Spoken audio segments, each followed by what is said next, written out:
ನಮಸ್ಕಾರ ವೀಕ್ಷಕರೇ, ಕರೆಂಟ್ ಅಫೇರ್ಸ್ಗೆ ಸ್ವಾಗತ. ನಾನು ಶ್ರೀನಾಥ್. ಉಡುಪಿಯಲ್ಲಿ ಸಾಲು ಸಾಲು ಪ್ರತಿಭಟನೆಗಳು ಮರಳಿಗಾಗಿ ನಡೆದಿದೆ. ಅಹವಾಲುಗಳು, ಮನವಿಗಳು ಎಲ್ಲವೂ ಕೂಡ ಜಿಲ್ಲಾಡಳಿತದ ಮುಂದೆ, ಅದೇ ರೀತಿಯಲ್ಲಿ ಜನಪ್ರತಿನಿಧಿಗಳ ಮುಂದೆ ಈಗಾಗಲೇ ಸಾಕಷ್ಟು ಹೋಗಿದೆ. ಆದರೆ ಉಡುಪಿಯಲ್ಲಿ ಮರಳುಗಾರಿಕೆಗೆ ಅನುಮತಿಯನ್ನು ನೀಡದೇ ಇರತಕ್ಕಂಥದ್ದು ಸಾಕಷ್ಟು ಜನರು ಬೀದಿಗೆ ಬೀಳೋದಕ್ಕೆ ಕಾರಣ ಆಗಿದೆ. ಅವರ ಒಂದು ಜೀವನವನ್ನು ನೋಡ್ತಾ ಹೋದರೆ, ಅವರ ಒಂದು ಕರುಣಾಜನಕ ಕಥೆಯನ್ನು ನೋಡ್ತಾ ಹೋದರೆ ನಮಗೂ ಕೂಡ ನೋವಾಗುತ್ತೆ. ಯಾಕೆ ಈ ರೀತಿಯಲ್ಲಿ ಅವರಿಗೆ ಪದೇ ಪದೇ ಸಂಕಷ್ಟಗಳು ಎದುರಾಗ್ತಾ ಇದೆ ಅನ್ನುವಂಥ ಒಂದು ಪ್ರಶ್ನೆಗಳು ಕೂಡ ಉದ್ಭವ ಆಗುತ್ತೆ. ಹೀಗೆ ಸಾಕಷ್ಟು ಪ್ರತಿಭಟನೆಗಳು ನಡೆದರೂ ಕೂಡ ಇದುವರೆಗೂ ಕೂಡ ಅನುಮತಿಯನ್ನು ನೀಡಲಿಲ್ಲ. ಇನ್ನೇನು ಕೆಲವೇ ದಿನಗಳಲ್ಲಿ ನೀತಿ ಸಂಹಿತೆ ಕೂಡ ಜಾರಿ ಆಗುತ್ತೆ. ಅಂಥ ಸಂದರ್ಭದಲ್ಲಿ ಯಾವುದೇ ರೀತಿಯಾದಂಥ ಒಂದು ಅನುಮತಿಗಳು ಕೂಡ ಇಲ್ಲ. ಅದೇ ರೀತಿಯಲ್ಲಿ ಮರಳುಗಾರಿಕೆಯನ್ನು ಕೂಡ ಮಾಡೋಕ್ಕೆ ಇಲ್ಲದ ಒಂದು ಪರಿಸ್ಥಿತಿ ಇರೋದ್ರಿಂದಾಗಿ ಇನ್ನಷ್ಟು ಜನರು ಬೀದಿಗೆ ಬೀಳಬೇಕು, ಅದು ಕೂಡ ಗೊತ್ತಾಗ್ತಾ ಇಲ್ಲ. ಒಟ್ಟಾರೆಯಲ್ಲಿ ನೋಡ್ತಾ ಹೋದರೆ ಉಡುಪಿಯಲ್ಲಿ ಮರಳನ್ನೇ ನಂಬಿಕೊಂಡವರ ಒಂದು ಕರುಣಾಜನಕ ಕಥೆಯನ್ನು ಹೇಳ್ತಾ ಹೋದರೆ ನಿಜಕ್ಕೂ ಕೂಡ ನೋವಾಗುತ್ತೆ. ಈ ಕುರಿತಾಗಿ ಇವತ್ತಿನ ದಿನ ಸಾಕಷ್ಟು ಚರ್ಚೆಯನ್ನು ಮಾಡಲಿಕ್ಕಿದೆ. ಇದು ಎಷ್ಟೇ ಚರ್ಚೆಯನ್ನು ಮಾಡಿದರೂ ಕೂಡ ಇವರ ಸಮಸ್ಯೆ ಇದುವರೆಗೂ ಕೂಡ ಪೂರ್ಣ ಆಗಿಲ್ಲ ಅನ್ನೋದು ಕೂಡ ಒಂದು ವಿಷಾದನೀಯವಾದಂಥ ಒಂದು ಸಂಗತಿ. ನಿಮ್ಮ ಒಂದು ಅಭಿಪ್ರಾಯಗಳನ್ನು ಕೂಡ ನೀವು ತಿಳಿಸಬಹುದು. ನಿಮ್ಮ ಒಂದು ಕರೆಗಳನ್ನು ಕೂಡ ನಾನು ಸ್ವೀಕರಿಸ್ತೇನೆ. ನನ್ನ ಜೊತೆ ಇಬ್ಬರು ಸಮರ್ಥ ಅತಿಥಿಗಣ್ಯರಿದ್ದಾರೆ. ಅವರ ಜೊತೆ ನಾನು ಚರ್ಚೆಯನ್ನು ಮತ್ತೆ ಮುಂದುವರಿಸ್ತಾ ಹೋಗ್ತೇನೆ. ಮೊದಲಿಗೆ ರಾಘವೇಂದ್ರ ಶೆಟ್ರೆ, ಕಾರ್ಯಕ್ರಮಕ್ಕೆ ಸ್ವಾಗತ. ಲಾರಿ ಚಾಲಕ ಮಾಲಕ ಸಂಘದ ಕಾರ್ಯದರ್ಶಿಗಳು, ಕಾರ್ಯಕ್ರಮಕ್ಕೆ ಸ್ವಾಗತ.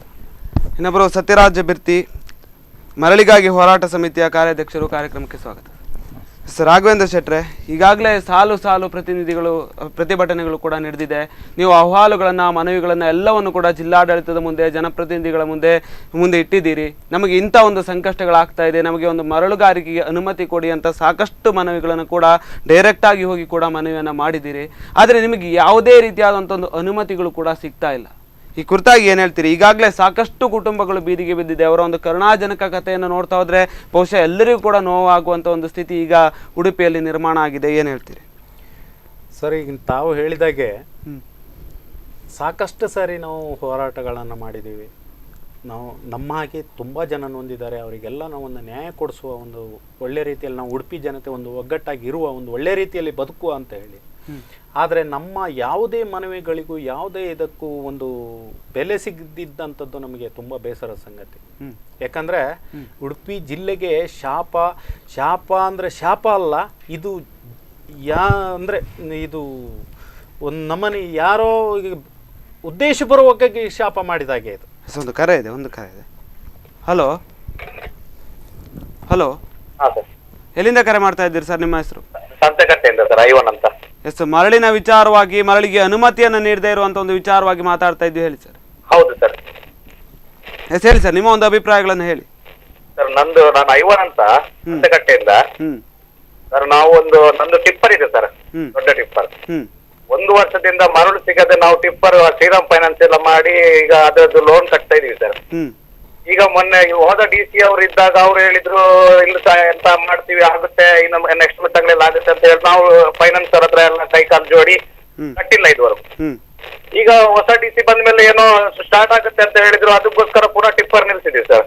ಈಗ ಈ ವಾರದಲ್ಲಿ ಆಗುತ್ತೆ, ಬರುವಾರದಲ್ಲಿ ಆಗುತ್ತೆ ಅಂತ ಹೇಳಿ ನಮ್ದು ಈಗ ಮನೇನು ಸೇಲ್ ಮಾಡಿದ್ವಿ ಸರ್ ಟಿಪ್ಪರ್ಗೆ, ಅದು ಕಂತು ಕಟ್ಲಿಕ್ಕೆ ಶ್ರೀರಾಮ್ ಫೈನಾನ್ಸ್ ಇಂದ ಮನೆ ಸೇಲ್ ಆಗಿದೆ. ಈಗ ಮೊನ್ನೆ ಫೈನಾನ್ಸ್ ಅವ್ರು ಬಂದು ಮನೆಗೆ ಬಂದು ಟಿಪ್ಪರ್ ಹೊತ್ಕೊಂಡು ಹೋಗಿದ್ದಕ್ಕೆ ನಮ್ದು ಹೆಂಡತಿದು ಕರೆಮಣಿ ಸಮೇತ ಅಡವಿಟ್ಟು ಕಟ್ಟಿದ್ದೀವಿ.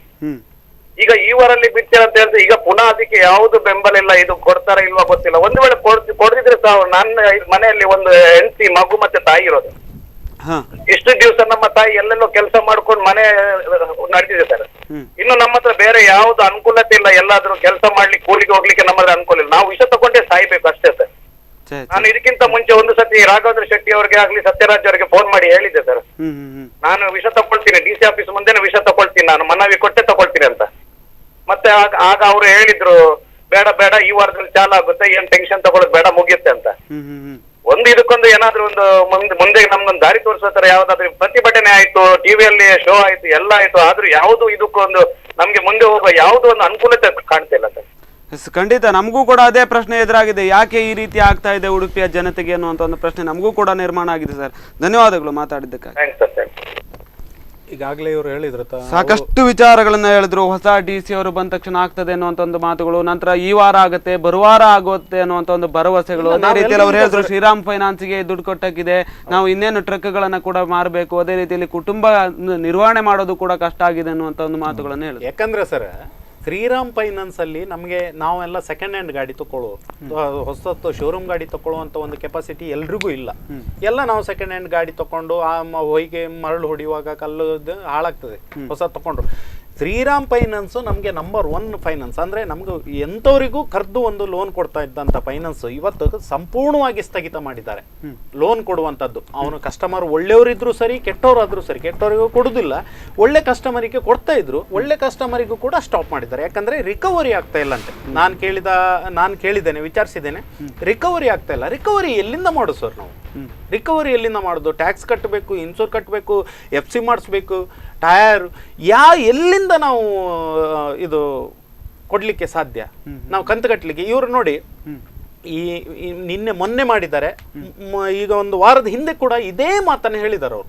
ಇಲ್ಲ, ನನ್ನ ಪರಿಸ್ಥಿತಿ ಮುಗೀತು, ನಾನು ಇನ್ನು ಜೀವ ತಗೊಂಡು ನನಗೆ ಒಂದು ಬದುಕಬೇಕಂತ ಆಸೆ ಉಂಟು, ಒಂದು ಏನಾದ್ರೂ ಸ್ಟಾರ್ಟ್ ಆಗ್ತದ, ನಾವು ಅವರಿಗೆ ಸಮಾಧಾನ ಮಾಡ್ತಾವ್ರು. ನಾಳೆ ಆಗ್ತದಂತೆ, ನಾಡ್ದು ಮೀಟಿಂಗ್ ಅಂತೆ, ನಾಡ್ದು ಆಗ್ತದಂತೆ ಅಂತ ನಾವು ಸಮಾಧಾನ ಮಾಡ್ಕೊಂಡು ಬರ್ತಾ ಇದ್ದೇವೆ ಸರ್. ಆದ್ರೆ ಒಂದಂತೂ ಹೇಳ್ತೇನೆ, ಈಗ ಇವರು ಇನ್ನೂ ಕೂಡ ಇವರು ಸ್ಟಾರ್ಟ್ ಮಾಡಲಿಲ್ಲ ಅಂದ್ರೆ ಈ ಸರಿ ತುಂಬಾ ಜನನ ಬಲಿ ತಗೊಳ್ತದೆ ಅಂತ ಹೇಳಲಿಕ್ಕೆ ಇಷ್ಟಪಡ್ತಾನೆ.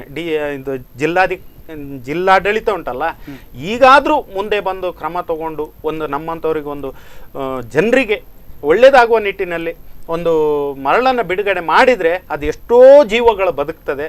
ಇಲ್ಲ ಅಂದ್ರೆ ಗ್ಯಾರಂಟಿ ಇದು ಅನಾಹುತ ಉಂಟು. ಅದು ಏನೇ ಅನಾಹುತ ಆದ್ರೂ ಅದು ಜಿಲ್ಲಾಡಳಿತನೇ ಹೊಣೆ ಹೊತ್ತುಕೊಳ್ಬೇಕಾಗ್ತದೆ. ಈಗಾಗಲೇ ಸತ್ಯರಾಜ್ ಬಿರ್ತಿ ಅವರು ಈಗ ಸಾಕಷ್ಟು ವಿಚಾರಗಳನ್ನು ಹೇಳಿದ್ರು. ಅದೇ ರೀತಿ ಕರೆ ಮಾಡಿದವರು ಕೂಡ ಅವರ ಒಂದು ಕರುಣಾಜನಕ ಕಥೆಯನ್ನು ಕೂಡ ಹೇಳಿದ್ರು. ಹಾಗೆ ನೋಡ್ತಾ ಹೋದ್ರೆ ನೀವು ಈಗಾಗಲೇ ಹೇಳಿದ್ರಿ ಪ್ರತಿಭಟನೆಯನ್ನ ಮಾಡ್ತೇವೆ, ಸರಿಯಾಗತ್ತೆ ಅನ್ನುವಂಥ ಒಂದು ಹೇಳಿಕೆಗಳನ್ನು ಈಗಾಗಲೇ ಕೊಟ್ಟಿದ್ರಿ. ನಂತರ ಸಾಲು ಪ್ರತಿಭಟನೆಗಳನ್ನು ಕೂಡ ಮಾಡಿದ್ರಿ, ಮನವಿ ಪತ್ರಗಳನ್ನು ಕೂಡ ಜನಪ್ರತಿನಿಧಿಗಳ ಹತ್ರ, ಜಿಲ್ಲಾಡಳಿತದ ಹತ್ರ ಎಲ್ಲವನ್ನು ಕೊಡುವಂತ ಒಂದು ಪ್ರಯತ್ನವನ್ನ ಮಾಡ್ತಾ ಇದ್ದೀರಿ. ಹಾಗಾದ್ರೆ ನಿಮ್ಮ ಒಂದು ಸಂಘಟನಾ ಶಕ್ತಿಯಿಂದ ನೀವು ಪ್ರತಿಭಟನೆಯನ್ನ ಮಾಡಿದ್ರಿ, ಅದೀಗ ಎಲ್ಲೋ ಒಂದು ಕಡೆಗಳಲ್ಲಿ ದುರ್ಬಲ ಆಗಿದೆ ಅಂತ ಅನಿಸ್ತಾ ಇಲ್ವಾ? ಯಾವ ರೀತಿಯಾದಂಥ ಒಂದು ಸ್ಪಂದನೆಗಳು ಕೂಡ ನಿಮಗೆ ಸಿಗ್ತಾ ಇಲ್ಲ, ನಿಮ್ಮನ್ನ ಸಂಪೂರ್ಣವಾಗಿ ನಿರ್ಲಕ್ಷ್ಯ ಮಾಡ್ತಾ ಇದ್ದಾರೆ, ನಿಮ್ಮ ಒಂದು ಸಂಘಟನೆಗಳು ದುರ್ಬಲ ಆಗಿದೆ ಅಂತ ಅನಿಸ್ತಾ ಇಲ್ವಾ ಅಂತ? ಹೌದು, ಈಗಾಗಲೇ ರಾಘವೇಂದ್ರ ಶೆಟ್ಟಿ ಹೇಳಿದ ಹಾಗೆ ನಾವು ಹಲವು ಬಾರಿ ನಿಮ್ಮ ಧರಣಿ ಇರ್ಬೋದು, ಅಥವಾ ಕಾಲ್ನಡಿಗೆಯಿಂದ ಬಂದು DC ಕಚೇರಿಯಲ್ಲಿ ಧರಣಿ ಮಾಡಿದಿರ್ಬೋದು, ಅಥವಾ ರಘುಪತಿ ಭಟ್ರ ನೇತೃತ್ವದಲ್ಲಿ ಹಲವು ಬಾರಿ, ಇದು ಸತತ 3ನೇ ವರ್ಷ ಇದೀಗ ನಾವು, ಅಂದರೆ ರಘುಪತಿ ಭಟ್ರ ನೇತೃತ್ವದಲ್ಲೇ ಇಲ್ಲಿ ತನಕ ಮರಳಿಗಾಗಿ ಹೋರಾಟ ಸಮಿತಿ ಮಾಡಬೇಕಂತ ಅವಶ್ಯಕತೆನೇ ಇಲ್ಲ ಉಡುಪಿ ಜಿಲ್ಲೆಯಲ್ಲಿ. ಯಾಕಂತ ಹೇಳಿದರೆ ಪ್ರತಿ ವರ್ಷದಲ್ಲಿ ಏನು ಸ್ಯಾಂಡ್ ಮಾನಿಟರಿಂಗ್ ಕಮಿಟಿ ಅಂತ ಏನಿದೆ, ಅಲ್ಲಿ ಯಾವ ರೀತಿ ಸ್ಯಾಂಡ್ ಬಂದು ಬೀಳ್ತದೆ, ಸಿಂಪಲ್, ಯಾರೋ ಹೋಗೋನು ಕೂಡ ನೋಡಿದರೆ ನಮ್ಮ ಮನೆ ಹತ್ರ ಮರಳು ಬಿದ್ದಿದೆ ಅಂತ ಹೇಳ್ತಾರೆ. ನಮಗೆ ದೋಣಿ ಸರಾಗಾಗಿ ಹೋಗ್ಲಿಕ್ಕೆ ಸಾಧ್ಯ ಇಲ್ಲ. ಹಾಗಿರುವ ಪರಿಸ್ಥಿತಿಯಲ್ಲಿ ಈಗ ಕಣ್ಣಿದ್ದು ಇವರೆಲ್ಲ ನೋಡ್ಕೊಂಡು ಇದನ್ನು ಯಾಕೆ ಮಾಡುವುದಿಲ್ಲ? ಈಗ ನೀವು ಲಾಟ್ ಗಟ್ಟಲೆ ತೆಕ್ಕೊಂಡು ಹೊರ ದೇಶಕ್ಕೆ ಅಥವಾ ಹೊರ ರಾಜ್ಯಕ್ಕೆ ಕಳಿಸುವಂಥದ್ದಾಗಲಿ ಯಾವ ವಿಧಾನ ಕೂಡ ಇಲ್ಲಿಲ್ಲ. ಈಗಾಗಲೇ ನಾನು ಹೇಳುವುದೇನಂತ ಹೇಳಿ ಎಲ್ಲ ಮಾನಿಟರಿಂಗ್ ಆಗಿ ಬಂದಿದೆ. ಈಗ 7 ಮೆಂಬರ್ ಕಮಿಟಿಯಲ್ಲಿ ಖಾಲಿ ತೀರ್ಮಾನ ಮಾಡಿ ಮರಳು ಹಂಚುವಿಕೆ ಮಾತ್ರ ಬಾಕಿ ಇದೆ. ಈಗ ಇದನ್ನು ಹಂಚಲಿಕ್ಕೆ ಯಾಕೆ ವಿಳಂಬ ಮಾಡ್ತಾ ಇದ್ದಾರೆ?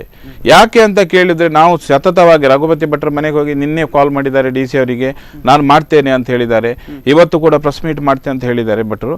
ಆದರೆ ಇದರ ಹಿಂದೆ ಅವರಾಗಿ ಕೇಳದೆ ಇವರು ಯಾಕೆ ಮಾಡುವುದಿಲ್ಲ? ಜನಪ್ರತಿನಿಧಿಗಳು ಈ ಭಾಗದಲ್ಲಿ, ಉಡುಪಿ ಜಿಲ್ಲೆಯ ಜನಪ್ರತಿನಿಧಿಗಳು ಕೇಳದೆ ಜಿಲ್ಲಾಡಳಿತ ಯಾಕೆ ಹಿಂದೇಟಾಗ್ತಾ ಇದೆ ಅನ್ನುವಂಥ ದೊಡ್ಡದೊಂದು ಸಮಸ್ಯೆ. ಈಗ ಯಾಕೆ ಮಾಡ್ತಾ ಇದೆ ಅಂತ ಹೇಳಿಕ್ಕೆ ಹೋದ್ರೆ, ನಾವು ಸ್ವಲ್ಪ ಹಿಂದೆ ಬಂದರೆ ನನಗೆ ನಮ್ಮ ಒಂದು ದೃಷ್ಟಿಯಲ್ಲಿ ಕಾಣ್ತದೆ, ಒಂದು ಸ್ಯಾಂಡ್ ಒಂದು ಲಾಬಿ ಒಂದು ಸೈಡಿಗೆ, ಇನ್ನೊಂದು ಸೈಡಿಗೆ ಏನು ಹೇಳ್ತೇನೆ ಅಂದರೆ ಒಂದು ಮಲೇಷ್ಯಾ ಸ್ಯಾಂಡ್, ಅದು ಕೂಡ ಸಾಕಷ್ಟು ಬಂದು ಬಿದ್ದಿದೆ.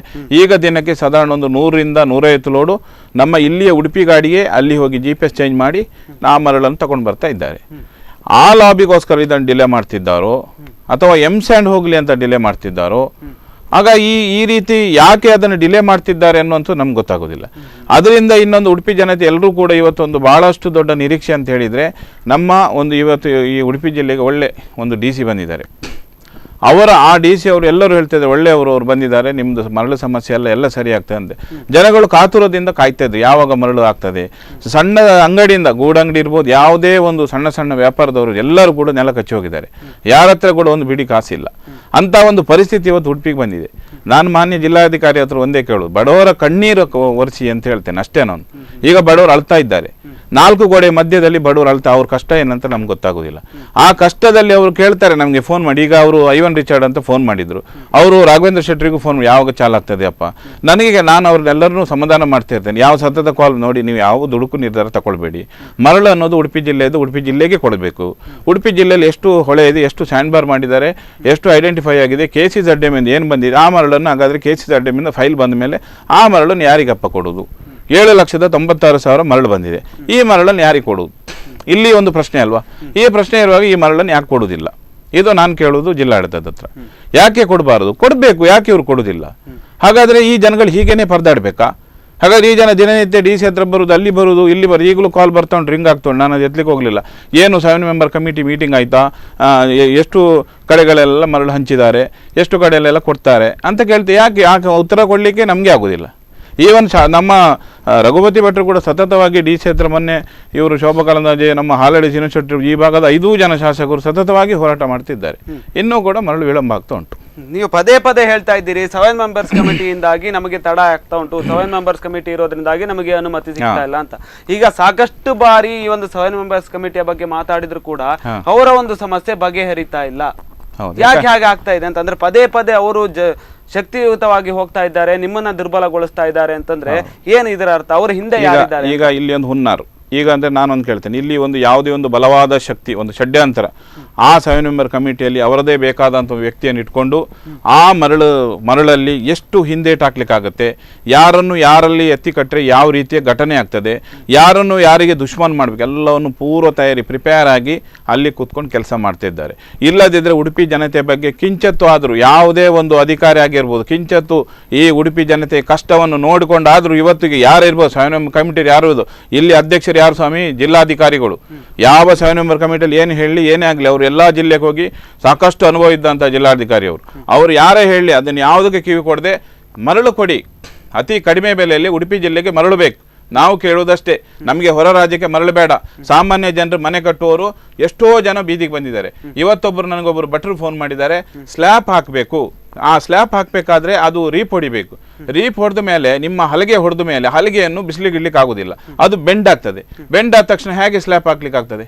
ಅದಕ್ಕೆ ವೈರನ್ನು, ಯಾಕೆ ರಾಡನ್ನು ಹಾಕಿ ಇವರೆಲ್ಲ ತಿರ್ಸಿ ಆದಮೇಲೆ ಅಡಿಗೆ ಇದು ಏನು ಕೊಡ್ತಾರೆ ಅದು ಕೊಡಬೇಕಾದ್ರೆ ನಿಮ್ಮ ಮರಳು ಬಂತ ನೋಡ್ತಾರೆ.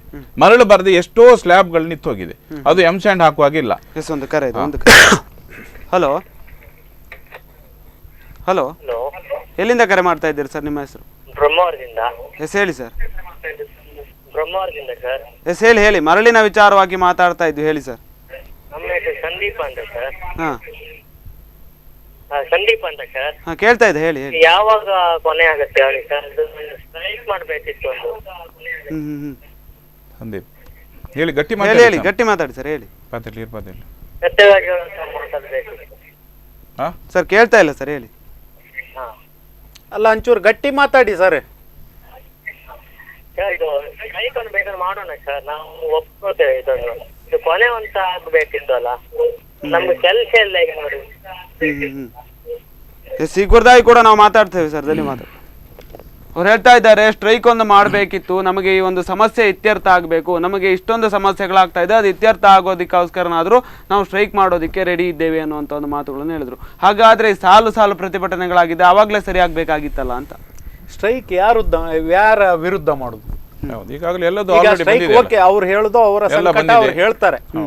ಆದ್ರೆ ಯಾರ ವಿರುದ್ಧ ನಾವು ಸ್ಟ್ರೈಕ್ ಮಾಡ್ಬೇಕು? ಜಿಲ್ಲಾಧಿಕಾರಿ ಬಂದಿದ್ದಾರೆ, ಉಸ್ತುವಾರಿ ಸಚಿವರಿದ್ದಾರೆ, ಅವರಿಗೆ ಮರಳಿನ ಸಮಸ್ಯೆದ್ದು ಅವರ ಕಿವಿಗೆ ಹಾಕೊಳ್ಳುವುದೇ ಇಲ್ಲ. ಮೊನ್ನೆ ಒಂದು ರೈತ ಸಂಪರ್ಕ ಸಭೆ ಇತ್ತು, ನಾನು ಭಾಗವಹಿಸಿದ್ದೆ. ಅದರಲ್ಲಿ ಒಂದು ಪ್ರೋಗ್ರಾಮ್ ಲಿಸ್ಟ್ ಅಲ್ಲಿ ಮರಳು ಸಮಸ್ಯೆ ಅಂತ ಒಂದಿತ್ತು. ಲಾಸ್ಟ್ ಎಲ್ಲಾ ರೈತರದ್ದು ಸಮಸ್ಯೆ ಕೇಳ್ಕೊಂತ ಬರುವಾಗ ಮರಳಿನ ಸಮಸ್ಯೆ ಬಂತು. ಮರಳಿನ ಸಮಸ್ಯೆ ಅಂತ ಬರುವಾಗ ನಾನು ಎದ್ನಿತ್ತು ಅದನ್ನ ಪ್ರಸ್ತಾಪ ಮಾಡಿದೆ. ನಮ್ಮ ಕುಂದಾಪುರ ಲಾರಿ ಯೂನಿಯನ್ ಅಧ್ಯಕ್ಷರು ನಮ್ಮ ಜೊತೆ ಗುಣಕರ್ ಶೆಟ್ಟರು ಕೂಡ ನಮ್ಮೊಟ್ಟಿಗಿದ್ರು. ನಾವು ಇಬ್ರು ಸೇರಿ ಅದನ್ನ ಪ್ರಸ್ತಾಪ ಮಾಡಿದ್ವಿ. ಮರಳಿನ ವಿಷಯ ಅಂತ ಹೇಳಿದ ಕೂಡ್ಲೇನೆ ಸೀಟ್ ಬಿಟ್ಟು ಎದ್ದು ಹೊರಟ್ರು. ಮೇಡಮ್ ನಿಲ್ಲಿ ಅಂತ ಹೇಳಿದ್ದಕ್ಕೆ ಬಂದು ಕೂತ್ಕೊಂಡ್ರೆ ನಾವೇನು ಬೊಬ್ಬೆ ಹಾಕಿದ್ವು ಅದು ಬಿಟ್ರೆ ಅವರಿಂದ ರಿಪ್ಲೈ ಏನೂ ಬರಲಿಲ್ಲ. ಅವ್ರು ಹೀಗೆ ಕೈ ಇಟ್ಟು ಹೀಗೆ ಕೂತ್ರು. ಅಂದ್ರೆ ಸಮಸ್ಯೆ ಅಲ್ವಾ ಹಾಗಾದ್ರೆ ಅವರಿಗೆ?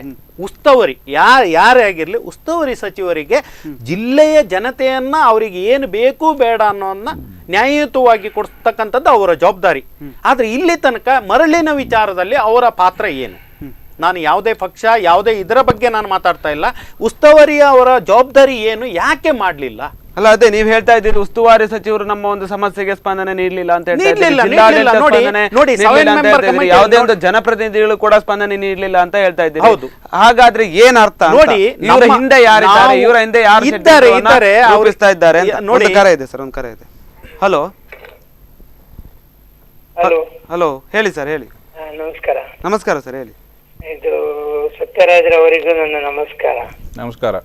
ಸತ್ಯರಾಜ್ರವರೇ, ನಾವು ಮಾಡುವುದೆಲ್ಲವೂ ಮಾಡಿ ಆಯ್ತು. ಹೌದು. ಮಾಡುವುದೆಲ್ಲವೂ ಮಾಡಿ ಆಯ್ತು. ಹಾ. ಮರಳುಗಳು ನಮ್ಮ ನದಿಗಳಲ್ಲಿ ತುಂಬಿ ತುಳುಕುತ್ತವೆ. ಹೌದು ಹೌದು, ಯಾಕೆ ಯಾರನ್ನು ಕಾಯುವುದು? ಅದೇ ಮತ್ತೆ ಹೇಳಿ. ಅವರು ಮಂತ್ರಿಗಳು ಬಂದು ಹೋಯ್ತು, ಜಿಲ್ಲಾಧಿಕಾರಿ ಬದಲಾಯಿತು. ಹೌದು. ಆ ದಿವಸ ಆ ರೀತಿ ಮಾಡುವ ಈ ರೀತಿ ಮಾಡುವ ಅಂತ ಹೇಳಿದ್ರು. ಹಾ. ಆದ್ರೂ ಇನ್ನು ನಾವು ವಿಶ್ವಸಂಸ್ಥೆಯಿಂದ ಅಧ್ಯಕ್ಷರು ಬರಬೇಕಾ ನಮ್ಗೆ? ಹೌದೌದೌದು. ಯಾರಿಗೆ ಕಾಯುತ್ತಿದ್ದು? ಹೌದು. ನಾವು ನಮಗೆ ಬೇಕಾದ ಯಾರೇ ಬರ್ಲಿ ಪೊಲೀಸ್ನವರು. ಹಾ. ಪೊಲೀಸ್ನವರು ಎಷ್ಟಿರ್ಬೋದು ಸ್ವಾಮಿ? ಊರಿನ ಜನರಿಂದ ಜಾಸ್ತಿ ಇದ್ದಾರಾ? ಹೌದೌದು, ದಂಗೆ ಹೇಳ್ಬೇಕಾಗತ್ತೆ ಉಡುಪಿ ಜಿಲ್ಲೆ. ಡಿಸಿ ಅವರು ಅಧಿಕಾರಿಗಳು ಎಷ್ಟಿದ್ದಾರೆ? ಊರಿನ ಜನರಿಂದ ಜಾಸ್ತಿ ಇದ್ದಾರೆ. ನಮಗೆ ಬೇಕಾದ್ದು ನಮ್ಗೆ ಕೊಡಿ. ಹೌದು. ನಿಮ್ಮ ಹತ್ರ ಕದ್ದು ತಿನ್ನುವುದಿಲ್ಲ, ನಿಮ್ಮ ಮನೆ ಹತ್ರ ತಂದು ಕೊಡ್ಬೇಡಿ. ಕರೆಕ್ಟ್. ನಮ್ಮ ನದಿಗಳಲ್ಲಿ ಇದ್ದದ್ದು ನಾವು ನದಿ ರಕ್ಷಣೆ ನಮಗೆ ಗೊತ್ತುಂಟು. ಹಾ. ಮುಂದೆ ಇಷ್ಟೆಲ್ಲ ನದಿಗಳಿಂದ ಏನು ತೊಂದರೆ ಆಗ್ಲಿಲ್ಲ. ಈಗ ನೆರೆ ಬರುದು ಈಗ. ಹೌದು. ಇವರು ಮನೆ ಕಟ್ಟಲಿಕ್ಕೆ ದೊಡ್ಡ ದೊಡ್ಡ ಇದು ಕಟ್ಟಲಿಕ್ಕೆ ಲೈಸೆನ್ಸ್ ಕೊಡುವಾಗ ನದಿ ಹಾಳಾಗ್ತಂತ ನೋಡುದಿಲ್ಲ. ಬರೇ ಮರಳು ತೆಗೆಯುವಾಗ ಮರಳಿನಿಂದ ನೆರೆ ಬರುದಿಲ್ಲ. ಯಾಕಂತೇಳಿ ನೀರು ಮತ್ತೂ ಸರಾಗಿ ಹೋಗ್ತದೆ. ಹೌದು. ಯಾರಿಗೆ ಕಾಯುದಿನ್ನು? ಯಾರಿಗೋಸ್ಕರ ಸ್ಟ್ರೈಕ್ ಮಾಡುದು? ಯಾರಿಗೋಸ್ಕರ ನಾವು ಬೊಬ್ಬೆ ಹೊಡೆಯುವುದು? ಇದೆಲ್ಲ ಸುಳ್ಳು. ಇನ್ನು ಸಾಧ್ಯ ಇದ್ರೆ ನಮ್ಮ ಮನೆಗೆ ಮಾಡಬೇಕು, ಒಂದು 10 ಜನ ಮಾಡಿ ಕರ್ಕೊಂಡು ಹೋಗುದು. ಅವರ ಸುತ್ತ ಯಾರು ಬರ್ತಾರಂತ ಕಾದು ನಿಲ್ಲುದು. ಹೌದು. ಒಂದು ವಾರ್ನಿಂಗ್ ಕೊಡುದು, ಈ ಸಲ ನಾವು ಗನ್ ಹಿಡ್ಕೊಳ್ಳುದಿಲ್ಲ, ಇನ್ನು ಮುಂದೆ ನೀವು ಬಂದ್ರೆ ನಮ್ಗೆ ಮರಳು ಬೇಕು ಅಥವಾ ನಾವು ಸಾಯ್ತೇವೆ, ನಿಮ್ಮನ್ನು ಕೊಲ್ತೇವೆ ಅಂತ ಹೇಳಿ. ಹೌದು, ಖಂಡಿತ. ನಮ್ಗೆ ಮರಳು ಖಂಡಿತ ಬೇಕು. ಇದರಿಂದ ನಾವು ಹಿಂಜರಿಯುವುದಿಲ್ಲ. ಆಯ್ತಾರೆ ಜನರು ಮನೆ ಕಟ್ಟುವವರು ಬಿಲ್ಲಿ ಈ ವರ್ಷ ಇಲ್ಲ ಬರುವ ವರ್ಷ ಕಟ್ಟಬಹುದು. ಆದ್ರೆ ಅದನ್ನು ನಮಗೆ ಬದುಕುವವರು ಅನ್ನ ನೀರಿಲ್ಲದೆ ಸಾಯ್ತಾರೆ. ಇದು ಕೇಳುದಿಲ್ವಾ ಯಾರಿಗೂ? ಅದೇ ಹೇಳುದು. ಅದೇ. ಇದು ಭಾರತ ಜನರಿಗೆ ಸಾಗಿದ ಪ್ರಪಂಚ ಬೇರೆಯವರಿಗೆ ಇದಾಗ್ಬೇಕಾ? ನಾವು ಎಂತದ್ದು ಇದು? ಇದಕ್ಕೊಂದು ಉತ್ತರ ಇಲ್ವಾ? ಹೌದು. ಖಂಡಿತ ಖಂಡಿತ, ಈ ಕುರಿತಾಗಿ ಕೂಡ ನಾನು ಮಾತಾಡ್ತೇನೆ ಸರ್. ಧನ್ಯವಾದಗಳು. ಈಗ ಅವ್ರು ಹೇಳ್ತಿದ್ದಾರೆ, ಯಾಕಂದ್ರೆ ತುಂಬಿ ತುಳುಕುತ್ತಿದೆ ಹೊಳೆ ಅಂತೇಳಿ. ಯಾಕಂದ್ರೆ ಅವರಿಗೆ ಬಹಳ ಗೊತ್ತುಂಟು. ಯಾಕಂತ ಹೇಳಿದ್ರೆ ಅವರೊಂದು ಅನುಭವಿಯಾಗಿ ಮಾತಾಡಿದವರು. ಯಾಕಂತ ಹೇಳಿದ್ರೆ ನೋಡಿ, ಇಷ್ಟೆಲ್ಲ ಸಮಸ್ಯೆ ಸಾಲ್ವ್ ಆಗ್ಲಿಕ್ಕೆ ನಮ್ಮ ಕಣ್ಣೆದ್ರೆ ಉತ್ತರ ಉಂಟು. ಅದೇ ಸಾಕಷ್ಟು ಮರಳುಗಳಿದೆ, ಆದ್ರೂ ಬೇಡುವಂತ ಒಂದು ಬೇಡ. ಪರಿಸ್ಥಿತಿ. ಅದೇ, ಏನು ಅದೇ. ಬೇಡ, ಬಾರ್ಕೂರು ನಮ್ದು ಬಾರ್ಕೂರು ಬ್ರಿಡ್ಜ್ ಉಂಟಲ್ಲ, ಹಾ. ಬ್ರಿಡ್ಜ್ ಮೇಲೆ ಹೋಗಿ ಕ್ಯಾಮ್ರಾ ತಕೊಂಡು ಎಷ್ಟು ನೀರ್ sandbar ಕಾಣುದಿಲ್ಲ, ಮರಳುಂಟು. ಮರಳುಂಟು. ಈ ಸರಿ ಎಲ್ಲಿಯಾದ್ರೂ ಅತಿ ಹೆಚ್ಚು ಮಳೆ ಬಂದ್ರೆ ಹೌದು. ಯಾರ್ದು ಹೊಳೆ ಬದಿಯದ್ದು ತೋಟ ಮನೆ ಯಾವ್ದು ಯಾವ್ದು ಉಳಿಯುದಿಲ್ಲ, ಎಲ್ಲ ಹೋಗ್ತದೆ ಕೇರಳ ಟೈಪ್. ಅವಾಗ ಯಾರು ಜವಾಬ್ದಾರಿ? ಇವರು ಜವಾಬ್ದಾರಿ ತಗೊಳ್ತಾರ? ಇವರೇ ಕೊಡ್ಬೇಕಾಗತ್ತೆ ಉತ್ತರ. ಯಾಕಂತ ಇವರು ಕೊಡ್ಬೇಕದಕ್ಕೆ ಉತ್ತರ.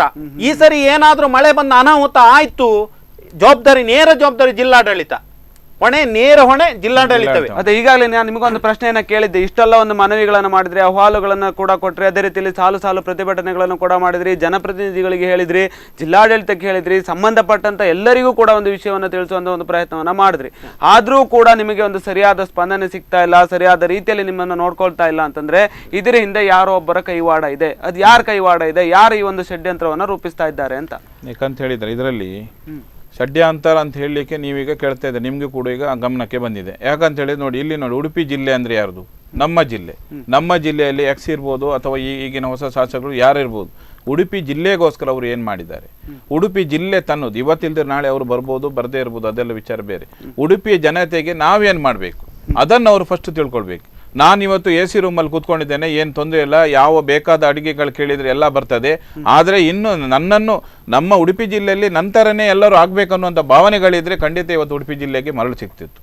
ಇವತ್ತು ಒಬ್ಬರು ರಘುಪತಿ ಭಟ್ರು ಆ ರಾತ್ರಿ ಹೊತ್ತಿಗೆ ನಿದ್ರೆ ಬಿಟ್ಟು ಎ ಸಿ ರೂಮಲ್ಲಿ ಮಲಗುವವರು ನಮ್ಮ ಒಂದೇ ಧರಣಿಯಲ್ಲಿ ಮಲಗಿದ್ದಾರೆ ಅಂತ ಹೇಳಬೇಕಾದ್ರೆ, ಇವತ್ತು ಎ ಸಿ ರೂಮಲ್ಲಿ ಮಲ್ಕೊಂಡು ಹಾಯಾಗಿರುವವರಿಗೆ ಈ ಜನಗಳ ಕಷ್ಟ ಯಾಕೆ ಅರಿವಾಗುದಿಲ್ಲ? ಹಾಗಾದ್ರೆ ನಾನು ಕೇಳುದಿಷ್ಟೇ, ಅವ್ರಿಗೆ ಮಾತ್ರನಾ ಉಡುಪಿ ಜಿಲ್ಲೆ ಇರೋದು? ಉಡುಪಿ ಜಿಲ್ಲೆ ಇದು ಹಾಗೆ ಭಟ್ರಿಗೆ ಒಬ್ಬರಿಗೆ ಉಡುಪಿ ಜಿಲ್ಲೆ ಜನತೆ ಅದೇ ಕೇಳುದು ನಾನು. ಯಾಕಂದ್ರೆ ಅದನ್ನ ಇವ್ರು ಯಾಕೆ ಅವರು ಫಾಲೋ ಮಾಡುದಿಲ್ಲ? ಯಾಕೆ? ಹಾಗಾದ್ರೆ ಎಲ್ಲ ಇದ್ದಾರೆ. ಈಗ ಇವ್ರು ಹೇಳ್ತಾರೆ ಯಾಕೆ ನಾವು ಮರಳಿಗೆ ಪಕ್ಷಾತೀತವಾಗಿ ನಾವು ಕರೆದ್ವಿ. ಒಂದು ಸೆಕೆಂಡ್, ಮರಳಿಗೆ ರಘುಪತಿ ಭಟ್ರು ಬಂದ ತಕ್ಷಣ ಏನಾಗುತ್ತೆ, ಅವ್ರಿಗೆ ಮರಳು ಪರವಾನಗಿ ಇದೆ ಅಂತ ಹೇಳುದಾ? ಅವರಲ್ಲಿ ಎಲ್ಲಿದೆ ಪರವಾನಗಿ? ಯಾವ ಪರವಾನಗಿ ಇಲ್ಲ. ಅವ್ರು ಬಂದ ತಕ್ಷಣ ಅವ್ರು ಕರೆಯೋದು ರಾಜಕೀಯ ಆಗ್ತದೆ, ಬಿಜೆಪಿ ಅವ್ರು ಮಾಡೋದು. ಯಾವ ಬಿಜೆಪಿ ಅಲ್ಲ ಸ್ವಾಮಿ, ಇದು ಪಕ್ಷಾತೀತವಾಗಿ ನಾವು ಹೋರಾಟ ಮಾಡಿದ್ದು. ಸತತ 10 ದಿನ, 8 ದಿನ ಸ್ಟ್ರೈಕ್ ಮಾಡಿ ನಿಲ್ಸಿದ್ದೇವೆ. ಈ ಬಾರಿ 2ನೇ ದಿನ ಮಾಡ್ತಿರ್ಬೇಕಾದ್ರೆ ರಾಜಶೇಖರ್ ಪಾಟೀಲ್ ಅವರು ಬಂದು ನಮ್ಮ ಯಾರು ಇದನ್ನು ಮರಳು ಹೋರಾಟ ಸಮಿತಿಯನ್ನು ಯಾರು ಜವಾಬ್ದಾರಿ ತಗೊಂಡಿದ್ದಾರೆ, ರಘುಪತಿ ಭಟ್ರನ್ನು ಸಭೆ ಕರೆದು ಅಲ್ಲಿ ಏನೆಲ್ಲ ಮಾಡ್ಬೇಕೆಲ್ಲ ಮಾಡಿ ನಾನು ಇದನ್ನು ಯಾವುದು ವೈಲೇಷನ್ ಅನ್ನು ಸರಿ ಮಾಡಿ ಕರ್ತೇನೆ ಅಂತ ಇನ್ನೂ ತನಕ ಮಾಡಿ ಇಲ್ಲಿ ಕಳಿಸಲಿಲ್ಲ. ಇನ್ನೂ ಕೂಡ 7 ಮೆಂಬರ್ ಕಮಿಟಿ ಮೀಟಿಂಗ್ ಕೂಡ ಮಾಡಲಿಲ್ಲ. ಹಾಗಾದ್ರೆ ಇವ್ರು ಮರಳಿ ಯಾವಾಗ ಕೊಡ್ತಾರೆ? ಒಂದು ಕರೆ ಇದೆ ಸರ್. ಹಲೋ ಹಲೋ ಹಲೋ, ಎಲ್ಲಿಂದ ಕರೆ ಮಾಡ್ತಾ ಇದ್ದೀರಿ ಸರ್? ನಿಮ್ಮ ಹೆಸರು? ಉಡುಪಿ ರಾಜೇಶ್ ಅಂತ, ಉಡುಪಿ. ಹೇಳಿ ಸರ್, ಮರಳಿನ ವಿಚಾರವಾಗಿ ಮಾತಾಡ್ತಾ ಇದ್ವಿ, ಹೇಳಿ.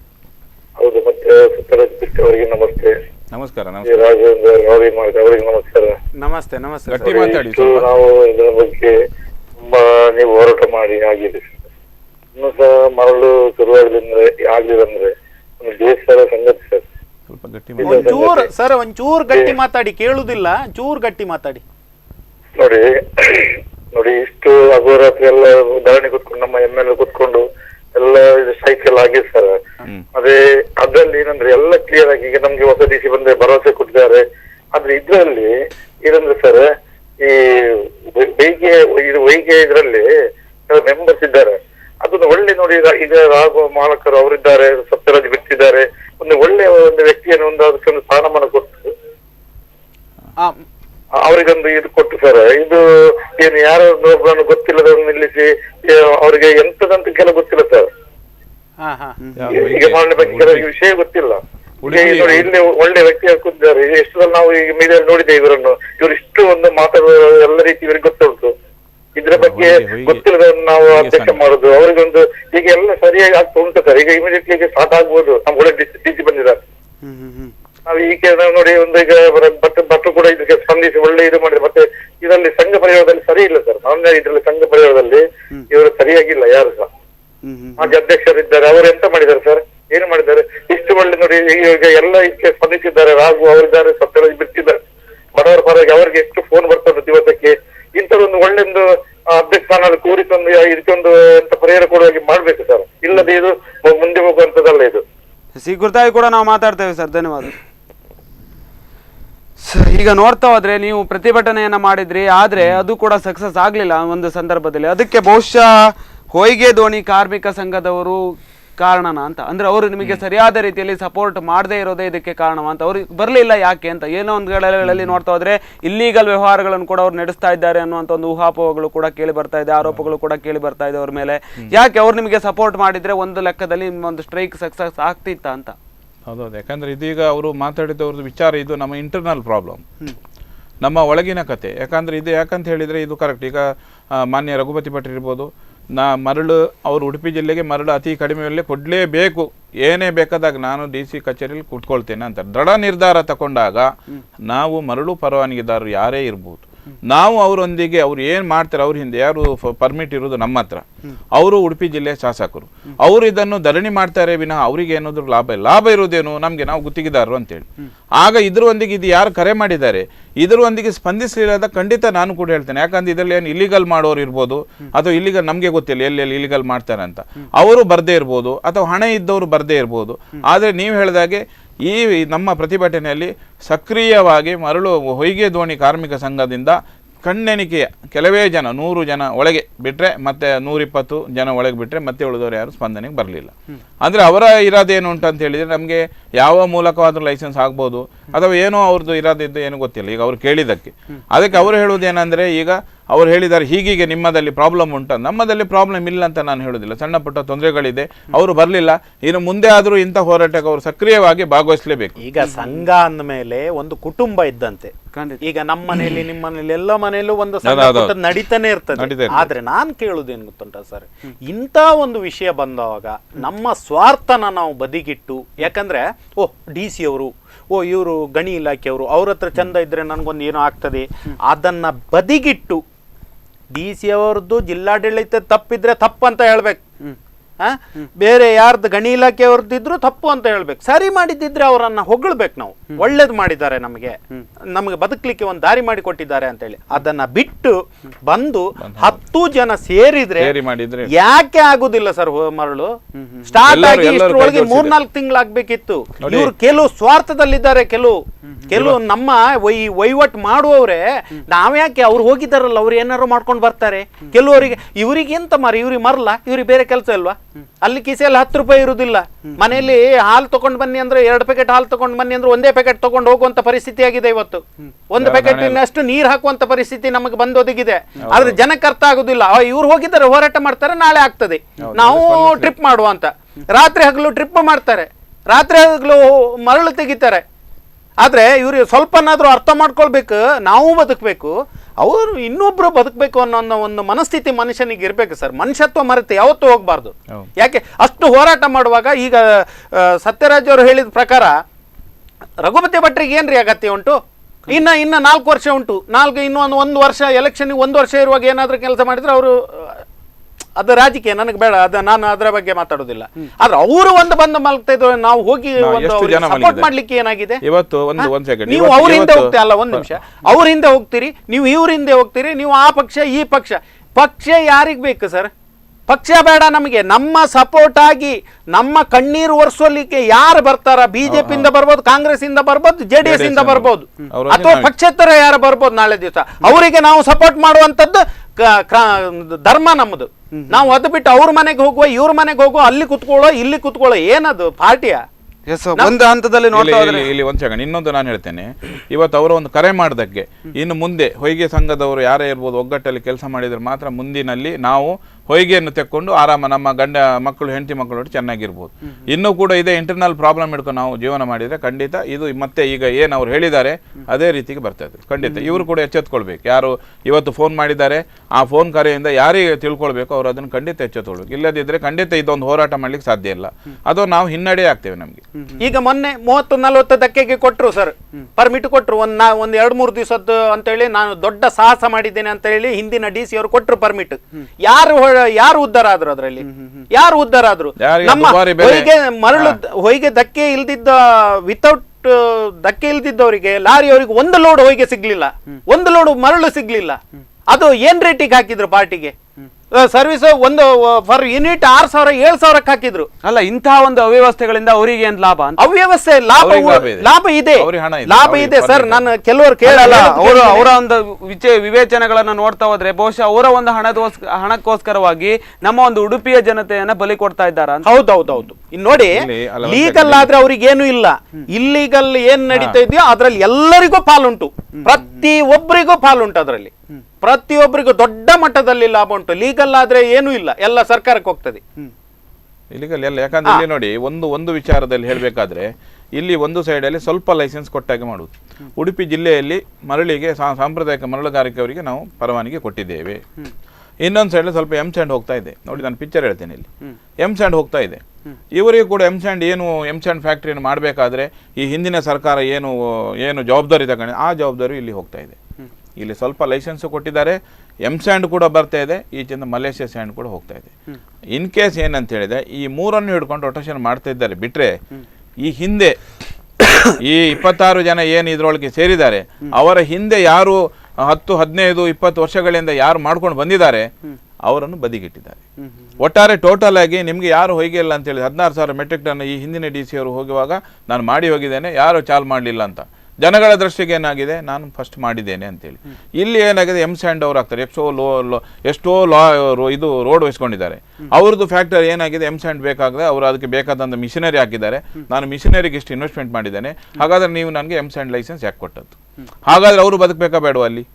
ಹಾಗಾದ್ರೆ ಇವರನ್ನು ಬದುಕಿಸಬಾರ್ದು, ಇವರನ್ನು ಬದುಕಿಸ್ಬೇಕು, ಇವರನ್ನು ಎಮ್ಸ್ಯಾಂಡ್ ಅನ್ನು ಬದುಕಿಸ್ಬೇಕು. ಮಲೇಷ್ಯಾ ಸ್ಯಾಂಡ್ ಅವರು ಏನು ಸರ್ಕಾರದಿಂದ ಬಂದು ಮಂಗಳೂರು ಯಾರ್ಡಿಗೆ ಬಿದ್ದಿದೆಯೋ ಅದನ್ನು ಕೊಡಬೇಕು. ಇದನ್ನು ಮಾತ್ರ ಒಂದು ಏನ್ ಮಾಡಿದ್ದಾರೆ, ಇಲ್ಲಿಗೆ ಬೆಲ್ಲ ಹಾಕಿದ್ರೆ ತಿನ್ನ ಅಂತ ಹೇಳಿದ್ರೆ ಆ ರೀತಿಯ ಒಂದು ವ್ಯವಸ್ಥೆ ಆ ರೀತಿಯ ಒಂದು ವ್ಯವಸ್ಥೆ ಮಾಡ್ತಾ ಇದ್ದಾರೆ. ಈ ವ್ಯವಸ್ಥೆಯನ್ನು ಸರಿ ಮಾಡಬೇಕಾದ್ರೆ ನಾವು ಕೈ ಮುಗಿದು ಇವತ್ತು ಕೇಳ್ತಾ ಇದ್ದೇನೆ ಮಾನ್ಯ ಜಿಲ್ಲಾಧಿಕಾರಿ ಅವರ ಹತ್ರ, ತಾವು ಯಾರೇ ಹೇಳಿದ ಮಾತನ್ನು ಕೇಳದೆ ಇವತ್ತು ಉಡುಪಿ ಜಿಲ್ಲೆಯ ಸಮಸ್ಯೆಯನ್ನು ಕೂಲಂಕುಷವಾಗಿ ನೋಡಿ ನಮಗೆ ಒಂದು ನ್ಯಾಯ ಒದಗಿಸಿ ಕೊಡಿ ಅಂತ ನಾನು ಇವತ್ತು ಈ ಮಾಧ್ಯಮದ ಮುಖಾಂತರ ಇವತ್ತು ನೀವು ಕರಿಬೇಕಾದ್ರೆ ನಿಮಗೂ ಯಾಕೆಪ್ಪ ಇನ್ನೂ ಕೂಡ ಚಾಲ ಆಗಲಿಲ್ಲ ಅನ್ನೋಂಥ ವಿಚಾರದಲ್ಲಿ ಇವತ್ತು ನಮ್ಮಿಬ್ಬರನ್ನು ಕರೆದಿದ್ದೀರಿ. ಆ ಕರೆದ ಉದ್ದೇಶ ಏನಂತ ಕೇಳಿ ನಾನು ಜಿಲ್ಲಾಡಳಿತದ ಕೈ ಮುಗಿದು ಕೇಳ್ತಾ ಇದ್ದೇನೆ, ದಯವಿಟ್ಟು ಮರಳನ್ನು ಚಾಲು ಮಾಡಿ. ಜನಗಳು ಬೀದಿಗೆ ಬರೋದಲ್ಲ, ಇನ್ನು ಬೀದಿಗೆ ಧರಣಿ ಮಾಡುವಷ್ಟು ಇದಿಲ್ಲ, ಯಾರು ಊರೇ ಬಿಡ್ತಾರೆ ಅಥವಾ ಏನಾಗ್ತಾರ ಅಂತ ಹೇಳಿ ಸರ್. ಈಗಾಗಲೇ ಒಬ್ರು ಲಾರಿಯವರು ಫೋನ್ ಮಾಡಿದ್ದಾರೆ, ನಾನು ಸಾಯ್ತೇನೆ ಅಂತ. ಇವರು ರಾಘವೇಂದ್ರ ಶೆಟ್ಟಿ ಫೋನ್ ಮಾಡಿದಾಗ ನೋಡಿ ಮಾರಿ ಹೀಗೆ ಅಂತ ನನಗೆ ಸತತ ಮಾಡ್ತಾ ಇರ್ತಾರೆ. ಈಗ ಅವನು ಪಾಪ ಏನೋ ಲಾರಿ ಆಗಿದ್ದಾನೆ, ಹೆಂಡತಿ ಮಕ್ಕಳು ನೋಡ್ಬೇಕಾದ್ರೆ ಈ ರೀತಿ ಕಷ್ಟ ಇದ್ರೆ ಅವ್ನು ಹೇಗೆ ಬದುಕಲಿಕ್ಕಾಗುತ್ತೆ? ಖಂಡಿತ. ಅದಕ್ಕೋಸ್ಕರ ನಾನು ಕೇಳೋದಿಷ್ಟೇ, ನಾನು ಯಾರು ಇವತ್ತು ಈ ಭಾಗದ ಎಲ್ಲಾ ಶಾಸಕರು ಕೂಡ ಇದಕ್ಕೆ ಬೇಕಾದಷ್ಟು ಕೂಡ ಹೋರಾಟ ಮಾಡಿದ್ದಾರೆ. JDS ಇರ್ಬೋದು, ಎಲ್ಲರೂ ಇರ್ಬೋದು. ಈಗ ಖಾಲಿ ಇರುವುದೇನು? ಖಾಲಿ ನಮ್ಮದು ಸೈನ್ಯ ಕಮಿಟಿ ಮೀಟಿಂಗ್ ಆಗಬೇಕು. ಮೀಟಿಂಗ್ ಆಗಿ ಎಷ್ಟು ಲೈಸೆನ್ಸ್ ಕೊಡಬೇಕಂತಿದೆ ಬಂದಿದೆ, ಅದನ್ನು ಅವರು ಜಿಲ್ಲಾಧಿಕಾರಿ ತತ್ಕ್ಷಣವಾಗಿ ಎಲ್ಲರಿಗೂ ಕೊಡುವಂಥ ವ್ಯವಸ್ಥೆ ಮಾಡಬೇಕು. ವ್ಯವಸ್ಥೆ ಮಾಡಲಿಲ್ಲ ಅಂತಾದರೆ ಜನಗಳ ಸ್ಟ್ರೈಕಿಗೆ ಏನು ಮಾಡೋದಿಲ್ಲ. ಅದು ಏನು ಹೇಳದೆ ಏನು ಮಾಡಬೇಕಂತ ನಾವು ಒಂದು ನಿರ್ಧಾರ ಮಾಡಿದ್ದೇವೆ. ನಾವು ಉಡುಪಿ ಜಿಲ್ಲಾ ಮರಳು ಹೋರಾಟ ಸಮಿತಿಯವರು, ಸರ್ವ ಸಂಘಟನೆಯವರು ಒಂದು ನಿರ್ಧಾರ ತಗೊಂಡಿದ್ದೇವೆ. ಆ ನಿರ್ಧಾರವನ್ನು ಇವತ್ತು ನಾವು ಮಾಧ್ಯಮದಲ್ಲಿ ಆಗಲಿ ಇದರಲ್ಲಿ ನಾವು ಹೇಳೋದಿಲ್ಲ. ಅದನ್ನು ನಾವೇ ಖುದ್ದು ಹೋಗಿ ಅಲ್ಲಿ ಜಿಲ್ಲಾಧಿಕಾರಿ ಕಚೇರಿಯಲ್ಲಿ ಮಾಡ್ತೇವೆ. ಮಾಡಿದ ತಕ್ಷಣ ಇದರ ಏನು ಇದರಲ್ಲಿ ನಷ್ಟ ಆಗ್ತದೋ ಇದರಲ್ಲಿ ಅದೆಲ್ಲ ಜಿಲ್ಲಾಡಳಿತಕ್ಕೆ. ನೀವೀಗ ಹೇಳಿದ್ರಿ ಉಡುಪಿ ಶಾಸಕರು ಕೂಡ ನಮ್ಮ ಜೊತೆ ಬಂದಿದ್ದಾರೆ, ಪ್ರತಿಭಟನೆಗೆ ಕೂತಿದ್ದಾರೆ. ಅವರಿಗೆ ಏನು ಅವಶ್ಯಕತೆ ಇತ್ತು ನಮ್ಮ ಜೊತೆ ಬರಬೇಕು ಅಂತಂದ್ರೆ ಅಂದ್ರೆ ಅವ್ರ ಜನರಿಗೆ ಸ್ಪಂದಿಸ್ತಾ ಇದ್ದಾರೆ ಅಂತ ನೀವು ಹೇಳಿದ್ರಿ. ಅದೇ ರೀತಿಯಲ್ಲಿ ನೋಡ್ತಾ ಇದ್ರೆ ಅವ್ರ ಅಧಿವೇಶನದಲ್ಲಾಗ್ಲಿ ಅಥವಾ ಮೈತ್ರಿ ಸರ್ಕಾರದ ಎದುರುಗಡೆ ಆಗ್ಲಿ ಅಥವಾ ಗಣಿ ಇಲಾಖೆ ಆಗ್ಲಿ ಎಲ್ಲ ವಿಚಾರಗಳು ಇಷ್ಟೆಲ್ಲ ಆಗ್ತಾ ಇದೆ, ಉಡುಪಿ ಜನತೆಗೆ ಸಮಸ್ಯೆಗಳು ಅನ್ನುವಂತ ಒಂದು ವಿಚಾರದಲ್ಲಿ ಒತ್ತಡವನ್ನ ಹೇರ್ಲಿಲ್ವಾ ಅಂತ? ಎಲ್ಲ ಕಡೆ ಹೇರಿದ್ದಾರೆ. ಬೆಳಗಾಮಲ್ಲಿ ಮಾಡಿದ್ದಾರೆ. ಬೆಳಗಾಂ ಅಧಿವೇಶನದಲ್ಲಿ ಏನು ಯಾವುದು ಸಬ್ ಕಮಿಟಿ ಕೆಳಗೆ ನಿಂತು ನಮ್ಮ ಈ ಭಾಗ ಕರಾವಳಿ ಭಾಗದ ಎಲ್ಲಾ ಶಾಸಕರು ನಿಂತು ಸ್ಟ್ರೈಕ್ ಮಾಡಿದ್ದಾರೆ. ಆ ಸ್ಟ್ರೈಕ್ ಮಾಡ್ಲಿಕ್ಕೋಸ್ಕರ ಆಗಿ ಬೆಂಗಳೂರಲ್ಲಿ ಮೀಟಿಂಗ್ ಇಟ್ಟದ್ದು. 4 ತಾರೀಕಿಗೆ ನಾವೆಲ್ಲ ಹೋಗಿದ್ದು. ಆ ಮೀಟಿಂಗ್ ಬೆಂಗಳೂರಲ್ಲಿ ಕೂಡ ಮಾಡಿದ್ದಾರೆ. ಸತತ ಈ ಭಾಗದಲ್ಲಿ ಯಾರು ಭಾಗದ ಜನಪ್ರತಿನಿಧಿಗಳಿದ್ದವರು ಇದ್ರ ಬಗ್ಗೆ ಎಲ್ಲರೂ ಹೋರಾಟ ಮಾಡಿದ್ದಾರೆ. ನಾವು ಇದ್ರ ಬಗ್ಗೆ ಯಾರ ಬಗ್ಗೆ ನೋಡಿ ಇಷ್ಟು ಹೋರಾಟ ಮಾಡಿದ್ರು ಕೂಡ ಸರ್ಕಾರದ ಲೆವೆಲ್, ಈಗ ರಾಜಕೀಯದಲ್ಲಿ ಯಾರೆಲ್ಲ ಇದಕ್ಕೆ ಹೋರಾಟ ಮಾಡಿದ್ದಾರೆ ಆ ಲೆವೆಲ್ ಅಲ್ಲಿ ಎಲ್ಲ ಹೋರಾಟ ಆಗಿದೆ. ಇಲ್ಲಿ ಏನು ಸರ್ಕಾರದಿಂದ ಏನು ಕೊಡ್ಬೇಕು ನೋಡಿ, ಸರ್ಕಾರಕ್ಕೆ ರಾಯಲ್ಟಿ ಬರ್ತದೆ. ಇವತ್ತು M-Sandiಗೆ ಎಷ್ಟು ರಾಯಲ್ಟಿ ಹೋಗ್ತಿದೆ ಅಂತ ನನ್ಗೆ ಗೊತ್ತಿಲ್ಲ. ಮಲೇಷ್ಯಾ ಸ್ಯಾಂಡಿದು ಯಾವ ಖಜಾನೆ ಹೋಗ್ತದೆ ಅಂತ ನನ್ಗೆ ಗೊತ್ತಿಲ್ಲ. ಬಟ್ ಈಗ ಇಲ್ಲಿ ಹೋಗ್ತಿರೋದು ರೆವಿನ್ಯೂಗೆ ಹೋಗ್ತಿರೋದು ಅಂತ ಹೇಳಿದ್ರೆ ನಮ್ಮ ಹೊಯ್ಗೆದು ಮಾತ್ರ. RMDA ಅಂತ ಏನು ಕಟ್ತೇವೆ ನಾವು ಅದನ್ನು ಇದರಲ್ಲಿ ಮಾತ್ರ. ಇದನ್ನು ತಗೊಳ್ಬೇಕಾದ್ರೆ ಈಗ ಸರ್ಕಾರಕ್ಕೆ ಇಲ್ಲಿಂದ ಉಡುಪಿ ಜಿಲ್ಲೆಯಿಂದ ಏನಾಗಿದೆ, ಎಷ್ಟು ಹೋಗ್ತಾ ಇದೆ ಅದನ್ನು ಯಾರು ಕೇಳುವರು. ಈಗಾಗಲೇ ಇಲೆಕ್ಷನಿಗೆ ಕೊಟ್ಟಿದ್ದಾರೆ, ಈಗ MP ಎಲೆಕ್ಷನ್ಗೆ ಕರೆ ಕೊಡ್ತಿದ್ದಾರೆ. ಉಡುಪಿಯ ಜನತೆಗೆ ನೋಡಿ ನಿಮ್ಮ ಕಷ್ಟ ಏನಿದೆ ಅನ್ನೋದು ಕೇಳುವರಿಲ್ಲ ಸ್ವಾಮಿ. ನಾವು ಇದನ್ನು ಯಾರ ಹತ್ರ ಹೇಳಿ? ರಘುಪತಿ ಭಟ್ರು ಈ ಜಾಗದಲ್ಲಿ ಒಬ್ಬ ಶಾಸಕರು ಹೋರಾಟ ಮಾಡ್ತಿದ್ದಾರೆ, ಮತ್ತೆ ಈ ಪ್ರತಿನಿಧಿಯಲ್ಲಿ ಕೆಲವರೆಲ್ಲ ಬಂದು ನಮ್ಮೊಟ್ಟಿಗೆ ಹೋರಾಟ ಸೇರಿದ್ದಾರೆ ಬಿಟ್ರೆ ಮತ್ತೆ ಯಾರು ಕೂಡ ಈ ಇದರಲ್ಲಿ ಕೇಳುವರಿಲ್ಲ ಸರ್. ನಮ್ಮನ್ನು ಯಾರು ಹೊಯ್ಗೆ ಅವರು ಅಂದ್ರೆ ಒಂದು ಬಂದ್ರ ಪೊಯ್ಯನ ಮಾರೆ ಅಂದ್ರೆ ತುಳುವಲ್ಲಿ ಒಂದು ಗಾದೆ ಉಂಟು, ಪೊಯ್ಯನ ಮಾರೆ ರಗಳೆ ಮಾರೆ ಅಂದ್ರೆ ಯಾರು ಇದನ್ನು M-Sand ಫ್ಯಾಕ್ಟರಿ ಎಲ್ಲ ಕೊಟ್ಟಿದ್ದಾರೆ ಅವರಿಗೆ, ಅವರು ಲಾಭ ಪಡ್ಕೊಳ್ಳಿಕ್ಕೆ, ಮಲೇಷ್ಯಾ ಸ್ಯಾಂಡ್ ಲಾಭ ಪಡ್ಕೊಳ್ಳಿಕ್ಕೆ ಹಿಂದೆ ಒಂದು ಷಡ್ಯಂತರ ಆಗ್ತಾ ಉಂಟು. ಇದು ಖಂಡಿತ ನಾನು ಹೇಳಿದೆ, ಇಲ್ಲದೆ ಇಷ್ಟೊತ್ತಿ ಚಾಲು ಆಗ್ಬೇಕಿತ್ತು. ಇದರಿಂದ ಬಹುಶಃ ರಾಜಕೀಯ ಲಾಭ ಕೂಡ ಇದೆಯಾ? ಇದೆ, ರಾಜಕೀಯ ಲಾಭವೂ ಇದೆ. ಅಂದ್ರೆ ಯಾರಿಗೆ ಈ ರೀತಿಯಲ್ಲಿ ಒಂದು ಲಾಭಗಳಾಗುತ್ತೆ ಅಂತಂದ್ರೆ ಯಾವ ಪಕ್ಷದವರಿಗೆ ಲಾಭ ಆಗೋದಾಗಿರ್ಬೋದು ಅಥವಾ ಯಾವ ರಾಜಕಾರಣಿಗಳಿಗೆ ಲಾಭ ಆಗೋದಾಗಿರ್ಬೋದು, ಇಂಥ ಒಂದು ಮರಳುಗಾರಿಕೆಗೆ ಅನುಮತಿ ಕೊಡಿಸದೇ ಇದ್ರೆ ಯಾರಿಗೆ ಲಾಭ ಆಗುತ್ತೆ ಅಂತ? ಅಂದ್ರೆ ಜನರ ಒಂದು ಸಂಕಷ್ಟಗಳನ್ನ ನೋಡಿಯೂ ಕೂಡ ಅನುಮತಿಯನ್ನ ಕೊಡಬಾರ್ದು ಅಂತ ಹೇಳ್ತಾರೆ ಅಂತಂದ್ರೆ ಏನ್ ಹೇಳ್ಬೇಕು ಇದಕ್ಕೆ ಅಂತ? ಅದಕ್ಕೆ ಹೇಳುದು ಕಣ್ಣಿದ್ದು ಕಿವುಡ್ರು, ಕಿವಿದ್ದು ಕುಡ್ರು ಅಂತ ಹೇಳಿದಾಗೆ ಕಣ್ಣಿದ್ದು ಕೂಡ ಕಾಣ್ತಾ ಇದ್ರು ಕೂಡ ಕಣ್ಣೆದ್ರೆ ಕಾಣ್ತಾ ನೋಡಿ ಬಡವರ ಕಷ್ಟ. ಇವತ್ತೊಂದು ಜಿಲ್ಲಾಧಿಕಾರಿ ಕಚೇರಿ ಎದುರು ಬಂದ್ಕೊಂಡು ಅಷ್ಟು ಅಳಲನ್ನು ನಾವು ತೋಡ್ಬೇಕಾದ್ರೆ ಅವರು ಅದನ್ನು ಯಾವ ರೀತಿ ಸ್ಪಂದನೆ ಮಾಡ್ಬೇಕು ನೋಡಿ, ಜನಗಳ ಕಷ್ಟ ನೋಡಿ. ಇವತ್ತು ಒಂದು ಉಡುಪಿ ಜಿಲ್ಲೆಗೆ ಒಬ್ಬ ಲೈಸೆನ್ಸ್ ಕೊಡ್ಬೇಕಾದ್ರೆ ಪಂಚಾಯತಿಯಿಂದ PDO ಇಂದ ನಿಮ್ಮ VA ಇಂದ ಜಂಟಿ ಸರ್ವೆ ಮಾಡಿ ನಮ್ಮ ಲೈಸೆನ್ಸ್ ಎಲ್ಲಿದೆ ಅಂತ ಹೇಳಿ ನೋಡಿ ಸರ್ವೆ ಆಗಿತ್ತು ಹೋದ ವರ್ಷದಲ್ಲಿ. ಎಲ್ಲಿ ಚೆನ್ನೈಕೋಟಿಗೆ ಹಾಕಿದಾಗ ಅಂತ ಲೈಸೆನ್ಸ್ ಅನ್ನು ಹಾಕಿದಾಗ ಇವೊಬ್ಬ ಕಾರ್ಮಿಕ ಹೌದು, ಇವನೊಬ್ಬ ಹೊಯ್ಗೆ ತೆಗೋರು ಹೌದು, ಈ ಹಿಂದೆ ಪರವಾನಗಿ ಇದ್ದವನು ಹೌದು. ಅಂತ ಒಬ್ಬ ವ್ಯಕ್ತಿ ಇವತ್ತು ಪರವಾನಗಿ ತೆಗಿಲಿಕ್ಕೆ ಇವರು ಲೈಸೆನ್ಸ್ ಅಂತ ಹೇಳಿದ್ರೆ ತೆಗಿಲಿಕ್ಕೆ ಒಂದು ಅವಕಾಶವನ್ನು ಕಲ್ಪಿಸಿಕೊಡುವಂತ ಈ ನಿರ್ಧಾರವನ್ನು ಇವತ್ತು ವಿಳಂಬ ಮಾಡ್ಲಿಕ್ಕೆ ಕಾರಣ ಏನಂತ ನಮ್ಗೆ ಗೊತ್ತಿಲ್ಲ. ಈಗ ನೋಡಿ ಒಂದು GPS ಅಂತ ಒಂದು ಅಸ್ತ್ರ ತಂದ್ರು. ಈ ಕುರಿತಾಗಿ ನಾನು ಮತ್ತೆ ಮಾತಾಡ್ತೀನಿ, GPS ನ ಕುರಿತಾಗಿ ಮತ್ತೆ ಮಾತಾಡ್ತೇನೆ. ಒಂದು ವಿರಾಮ ತಗೊಳ್ಳಿ. ವೀಕ್ಷಕರೇ, ನೀವೇ ನೋಡ್ತಾ ಇರೋ ಹಾಗೆ ಉಡುಪಿಯ ಜನತೆಗೆ ಸಾಕಷ್ಟು ಸಂಕಷ್ಟಗಳಿದೆ. ಅದೇ ರೀತಿಯಲ್ಲಿ ಮರಳನ್ನೇ ನಂಬಿಕೊಂಡಂತ ಸಾಕಷ್ಟು ಜನರು, ಸಾಕಷ್ಟು ಕುಟುಂಬದವರು ಈಗ ಅಕ್ಷರಶಃ ಬೀದಿ ಪಾಲಾಗ್ತಾ ಇದ್ದಾರೆ. ಆದರೆ ಅದು ಯಾವುದಕ್ಕೂ ಕೂಡ ಮಣಿಯದೆ ಜಿಲ್ಲಾಡಳಿತ ಒಂದು ಮರಳಿಗೆ ಅನುಮತಿಯನ್ನು ಕೊಡದೆ ಸತಾಯಿಸ್ತಾ ಇದ್ದಾರೆ. ಈ ಕುರಿತಾಗಿ ಕೂಡ ನಾನು ಮತ್ತೆ ಚರ್ಚೆಯನ್ನು ಮುಂದುವರಿಸ್ತಾ ಹೋಗ್ತೇನೆ. ಅದಕ್ಕೂ ಮುನ್ನ ಚಿಕ್ಕದೊಂದು ವಿರಾಮ.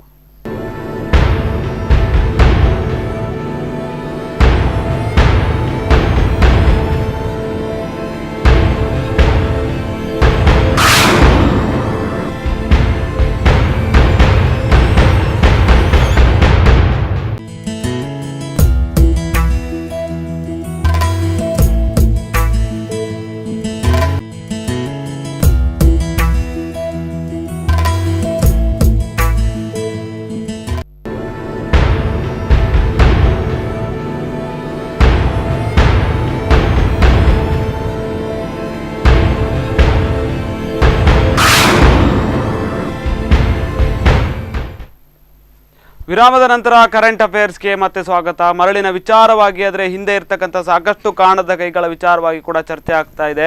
ಇನ್ನು ಅದೇ ರೀತಿಯಲ್ಲಿ ಸಾಕಷ್ಟು ಕಡೆಗಳಲ್ಲೂ ಕೂಡ ಈಗ ಅಕ್ರಮವಾದಂಥ ಒಂದು ಮರಳುಗಾರಿಕೆಯನ್ನು ಮಾಡ್ತಾ ಇದ್ದಾರೆ. ಅದು ಗೊತ್ತಿದ್ದು ಕೂಡ ಸುಮ್ಮನಾಗ್ತಾ ಇದ್ದಾರಾ ಸಂಬಂಧಪಟ್ಟ ಅಧಿಕಾರಿಗಳು ಅನ್ನುವಂಥ ಒಂದು ಪ್ರಶ್ನೆಗಳು ಕೂಡ ಉದ್ಭವ ಆಗುತ್ತೆ. ಇದೇ ಕುರಿತಾಗಿ ಮತ್ತೆ ನಾನು ಚರ್ಚೆಯನ್ನು ಮಾಡ್ತಾ ಹೋಗ್ತೇನೆ. ಸತ್ಯರಾಜ ಬಿರ್ತಿ ಅವರು, ಈಗಾಗಲೇ ನೋಡ್ತಾ ಹೋದ್ರೆ ಕುಂದಾಪುರದ ಭಾಗದಲ್ಲಿ ಅದೇ ರೀತಿಯಲ್ಲಿ ಬಾದುಷಾ ಭಾಗದಲ್ಲಿ ಈಗ ಸಾಕಷ್ಟು ಕಡೆಗಳಲ್ಲಿ ಅಕ್ರಮ ಮರಳುಗಾರಿಕೆ ಆಗ್ತಾ ಇದೆ ಅನ್ನುವಂಥ ಒಂದು ಮಾತುಗಳು ಕೂಡ ಕೇಳಿ ಬರ್ತಾ ಇದೆ.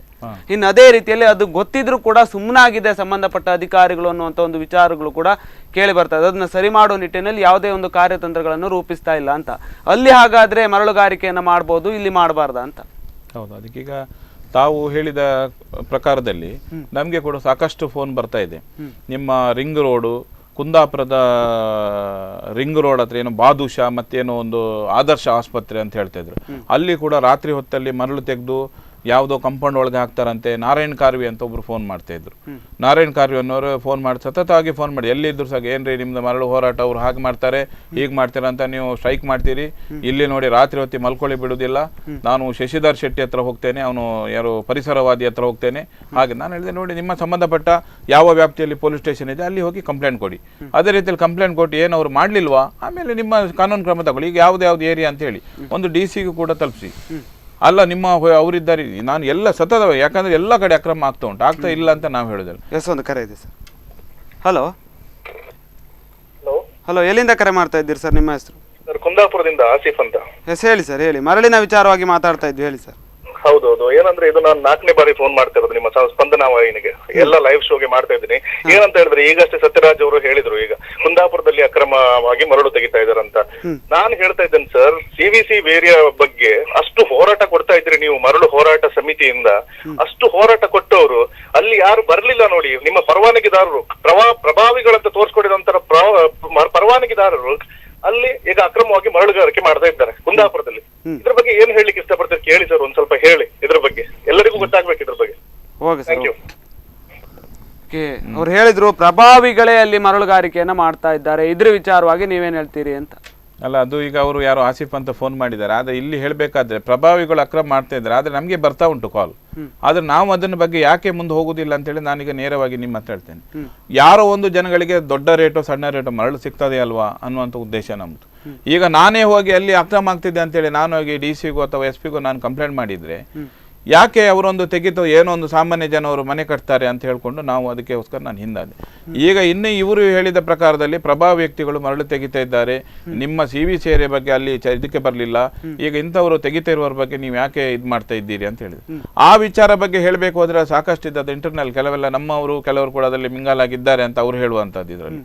ಅದಕ್ಕೆ ಏನು ಮಾಡ್ಲಿಕ್ಕೆ ಆಗೋದಿಲ್ಲ. ಅದಕ್ಕೆ ಏನಿದೆ, ಕಾನೂನಿದೆ, ಅದಕ್ಕೆ ಬೇಕಾದಂಥ ಸ್ಕ್ವಾಡ್ ಇದೆ. ಈಗಾಗಲೇ ಹೊಸ ಒಂದು ಗಣಿ ಆಫೀಸರ್ ಬಂದಿದೆ, ಸೀನಿಯರ್ ಆಫೀಸರ್. ಇನ್ನು ಅವ್ರು ಏನು ಮಾಡ್ತಾರೆ ನೋಡ್ಬೇಕು. ಈಗಾಗಲೇ ನಿನ್ನೇನು ಹಳ್ನಾಡಲ್ಲಿ ಯಾರೋ ರೈಡ್ ಆಗಿದೆ ಅಂತ ಹೇಳಿದ್ದಾರೆ. ಅದೇ ರೀತಿ ಎಲ್ಲ ಕಡೆ ಅಕ್ರಮ ಆಗುವ ಬಗ್ಗೆ ನಮ್ಮ ಗಮನದಲ್ಲಿ ಬರ್ತದೆ. ಬಂದ ತಕ್ಷಣ ನಾವು ಹೋಗಿ ಅವ್ರಿಗೆ ಹೇಳಲಿಕ್ಕೆ ಸಾಧ್ಯ ಇಲ್ಲ, ಆಗ್ತದೆ. ನೀವು ಅದು ಸಂಬಂಧಪಟ್ಟ ಇಲಾಖೆ ಇದೆ, ಸಂಬಂಧಪಟ್ಟ ಮೈನ್ಸ್ ಅಂಡ್ ಜಿಯಾಲಜಿ ಇದೆ, ಅಥವಾ ಸಂಬಂಧಪಟ್ಟ ಸ್ಟೇಷನ್ ಇದೆ, ಅಲ್ಲಿ ಅವರ ಗಮನಕ್ಕೆ ತನ್ನಿ.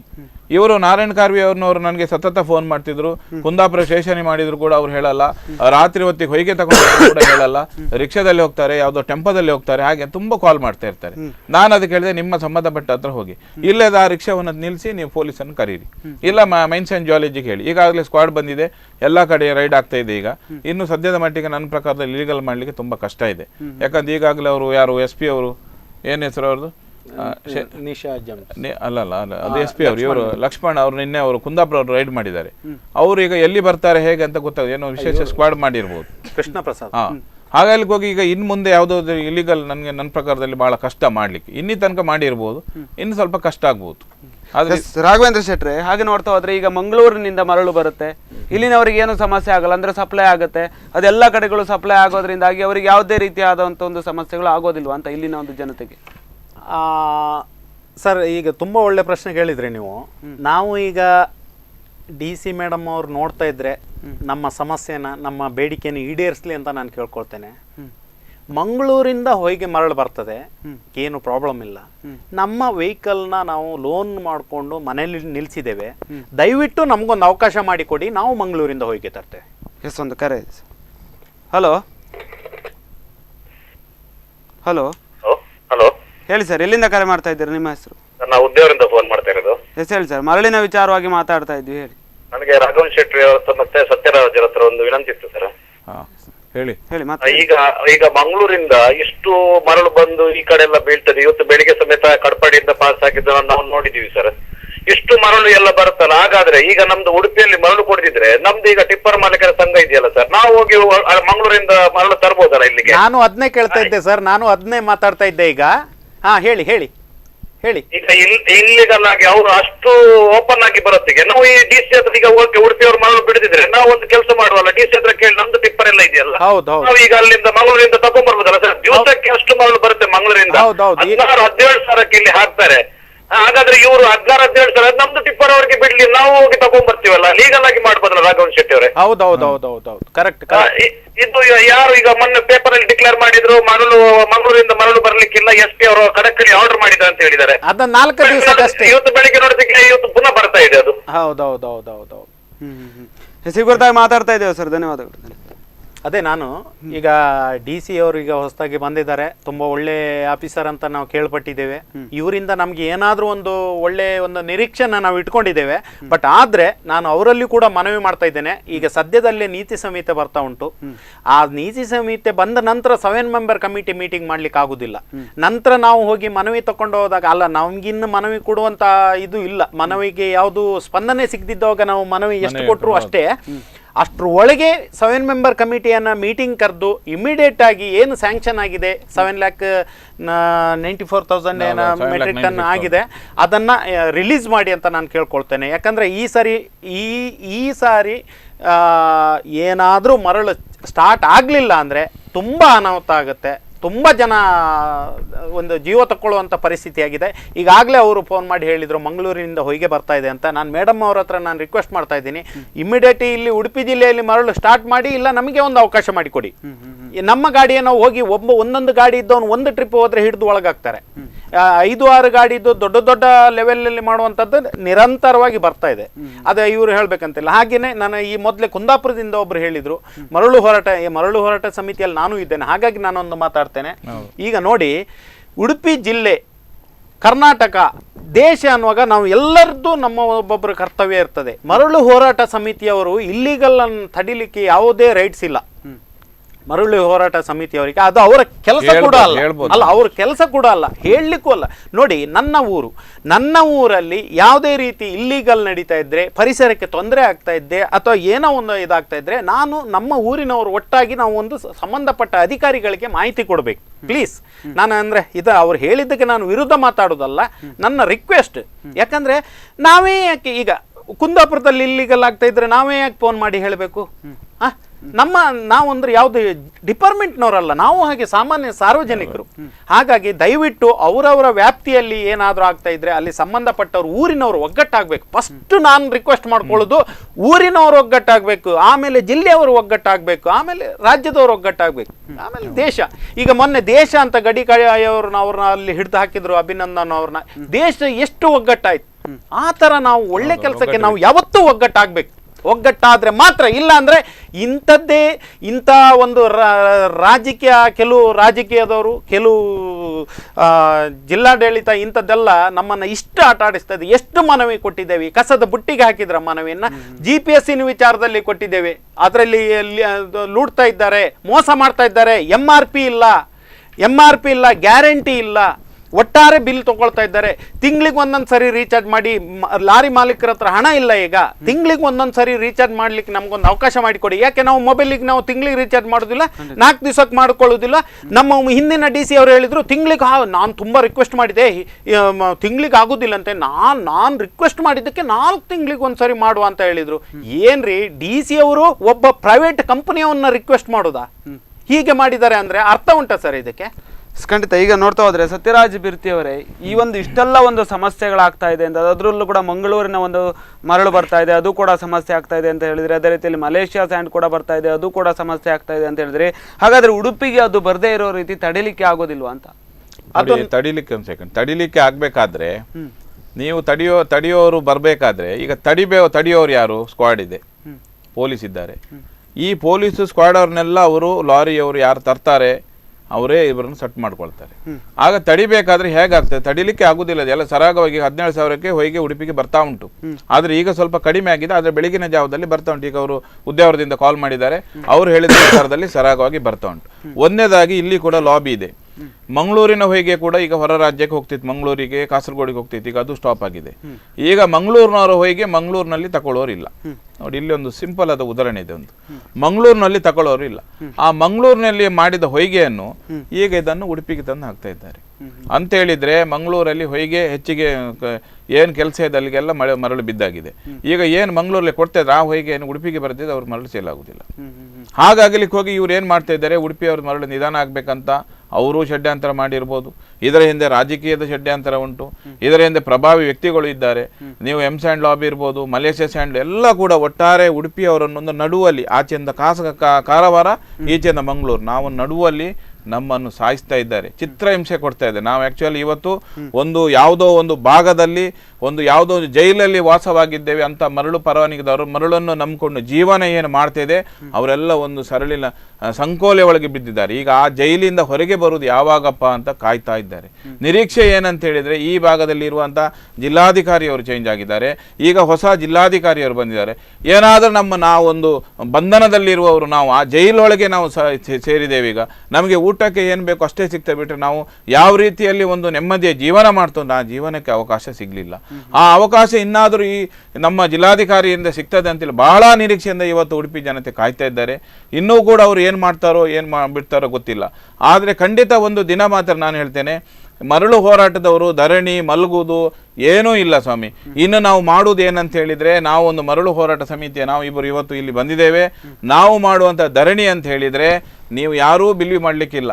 ಯಾವ ರಾಜ್ಯದಲ್ಲಿ ಕೂಡ ಇಂಥ ಒಂದು ಧರಣಿ ಮಾಡ್ಲಿಕ್ಕೆ, ಅಂತ ಒಂದು ಧರಣಿಯನ್ನು 10 ದಿನದ ಮುಂಚೆ ಎಲ್ಲ ಅಧಿಕಾರಿಗಳಿಗೆ ನಾವು ಮನವಿಯನ್ನು ಕೊಟ್ಟು 10 ದಿನದ ಮುಂಚೆ ನಾವು ಜಿಲ್ಲಾಧಿಕಾರಿ ಕಚೇರಿ ಯಾವುದೇ ಇದಿಲ್ಲ, ನಮಗೆ ಯಾವುದೇ ನಿಮ್ಮ ಪೆಂಡಲ್ ಗಿಂಡಲ್ ಏನು ಇಡುವುದಿಲ್ಲ, ಅಂತ ಒಂದು ಧರಣಿ ಮಾಡ್ತೇವೆ ಅನ್ನುವಂಥ ನಾವು ನಿರ್ಧಾರ ತಗೊಂಡಿದ್ದೇವೆ.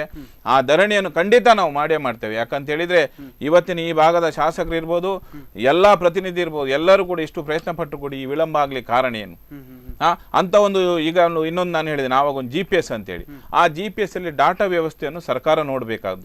AS 140 ಅನ್ನುವಂಥದ್ದು ಗೌರ್ಮೆಂಟ್, ಸೆಂಟ್ರಲ್ ಗೌರ್ಮೆಂಟ್ ಇಂದ ಬಂದಂತ. ಅದನ್ನೇ ಈಗ ಹಿಡ್ಕೊಂಡು ನಮ್ಮ 45 ಜನ ಪರವಾನಗಿಯವರನ್ನು ಡಬಲ್ ವೈಲೇಷನ್ ಅಂತ ಹೇಳ್ತಾರೆ.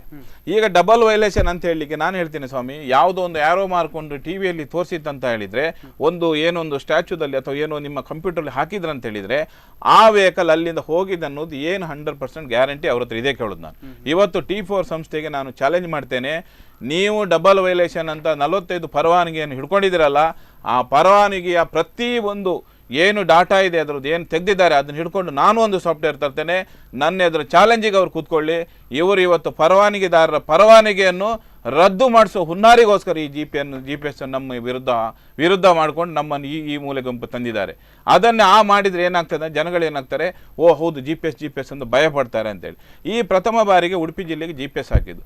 GPS ಬಗ್ಗೆ ಗೊತ್ತಿಲ್ಲದವರನ್ನು ತಗೊಂಡು ಬಂದು ಈ GPS ಕೊಟ್ಟು ಈ ರೀತಿ ನಮ್ಮನ್ನೊಂದು ಆರೋಪಿ ಸ್ಥಾನದಲ್ಲಿ ನಿಲ್ಲಿಸಿದ್ರೆ ನಾವು ಏನು ಸ್ವಾಮಿ ಮಾಡ್ಲಿಕ್ಕಾಗತ್ತೆ? ಖಂಡಿತ. ಈ ಕುರಿತಾಗಿ ಕೊನೆಯದಾಗಿ 2 ಮಾತುಗಳು ಸರ್. ಈಗ ನಾವು ಈಗ ಸತ್ಯರಾಜ್ ಅವರು ಹೇಳಿದಾಗೆ ನಾವು ಈಗ ಒಂದು ಸ್ವಲ್ಪ ದಿನ ವೆಯ್ಟ್ ಮಾಡ್ತೇವೆ. ಮತ್ತು ಅವ್ರು ಹೇಳಿದರು, ಅದು ಈಗ ಹೇಳಲಿಕ್ಕಾಗೋದಿಲ್ಲ ಯಾವ ಟೈಪು ಏನು ಅನ್ನುವಂಥದ್ದು. ಅದರ ನಂತರ ನಾವು ಆ ಒಂದು ರೀತಿಯ ಪ್ರತಿಭಟನೆಯಲ್ಲಿ ಏನೇ ಅನಾಹುತ ಆದರೂ ಕೂಡ ಅದು ಜಿಲ್ಲಾಡಳಿತಕ್ಕೆ ಕ್ರೆಡಿಟ್, ನಮ್ಮ ಉಸ್ತುವಾರಿ ಸಚಿವರಿಗೆ, ನಮ್ಮ ಸರ್ಕಾರಕ್ಕೆ ಎಲ್ಲ ಜವಾಬ್ದಾರಿ. ಏನೇ ಅನಾಹುತ ಆದರೂ ಅವರಿಗೆ ಸಂಬಂಧಪಟ್ಟಿತ್ತು. ನಾವು ಪೆಂಡಲ್ ಏನು ಹಾಕುದಿಲ್ಲ, ಮೈಕ್ ಪೆಂಡಲ್ ಏನು ಹಾಕುದಿಲ್ಲ. ನಮ್ಮನ್ನು ಯಾರು ನೋಡ್ಲಿಕ್ಕೆ ಬರೋದು ಬೇಡ, ನಾವು ಅಲ್ಲೇ ಇರ್ತೇವೆ. ನಾವು ಊಟ ತಿಂಡಿ ಏನಿಲ್ಲದೆ ನಾವು ಅಲ್ಲೇ ಇರ್ತೇವೆ. ಅದಂತೂ ಖಂಡಿತ. ಒಂದು ಕಾರ್ಯಕ್ರಮದಲ್ಲಿ ಭಾಗಿಯಾಗಿ ಮಾತಾಡೋದಕ್ಕೆ ನಮಸ್ಕಾರ. ವೀಕ್ಷಕರೇ, ನೀವೇ ನೋಡಿದ ಹಾಗೆ ಸಾಕಷ್ಟು ಸಮಸ್ಯೆಗಳು ಮರಳುಗಾರಿಕೆಯನ್ನು ನಂಬಿಕೊಂಡವರಿಗಿದೆ. ಆದಷ್ಟು ಅವರಿಗೆ ಅನುಮತಿ ಸಿಗಬೇಕು ಅನ್ನೋದು ಇವರ ಒಂದು ಒತ್ತಾಯ. ಅದೇ ರೀತಿಯಲ್ಲಿ ಉಡುಪಿಯ ಜನತೆ, ಸಾಕಷ್ಟು ಜನರು ಮನೆಯನ್ನು ಕಟ್ಟಿಸೋಕೆ ಕಾಯ್ತಾ ಇದ್ದಾರೆ. ಆದರೆ ಮಂಗಳೂರಿನಿಂದ ಸ್ಯಾಂಡ್ಗಳು ಬರ್ತಾ ಇದೆ, ಅದು ಸರಿಯಾದ ರೀತಿಯಲ್ಲಿ ಇಲ್ಲ. ಅಂತಂದರೆ ಕಳಪೆ ಗುಣಮಟ್ಟದ ಒಂದು ಮರಳು ಇರೋದ್ರಿಂದಾಗಿ ಇಲ್ಲಿನ ಉಡುಪಿಯಲ್ಲೇ ಇರುವಂಥ ಒಂದು ಮರಳಿಗೆ ಅನುಮತಿಯನ್ನು ಕೊಡಬೇಕು. ಈಗ ಸಾಕಷ್ಟು ಮರಳುಗಳಿದೆ. ಆದ್ದರಿಂದ ಮುಂದಿನ ದಿನಗಳಲ್ಲಿ ಮಳೆ ಒಂದು ವೇಳೆ ಬಂದರೆ ನದಿಗಳು ಉಕ್ಕಿ ಹರಿದು ಎಷ್ಟೋ ಕಡೆಗಳಲ್ಲಿ ನೆರೆ ಸಂಭವಿಸುವಂಥ ಒಂದು ಸಾಧ್ಯತೆಗಳು ಕೂಡ ಇದೆ. ಆದ್ರಿಂದ ಆದಷ್ಟು ಬೇಗ ಮರಳುಗಾರಿಕೆ ಅನುಮತಿ ಸಿಗಬೇಕು ಅಂತಕ್ಕಂಥದ್ದು ಪ್ರತಿಯೊಬ್ಬರ ಒಂದು ಒತ್ತಾಯ ಆಗಿದೆ. ಇದೇ ಇವತ್ತಿನ ವಿಶೇಷ. ಇನ್ನಷ್ಟು ಸುದ್ದಿ ಮತ್ತು ಮನೋರಂಜನೆಗಳಿಗಾಗಿ ನೋಡ್ತಾ ಇರಿ ಸ್ಪಂದನ.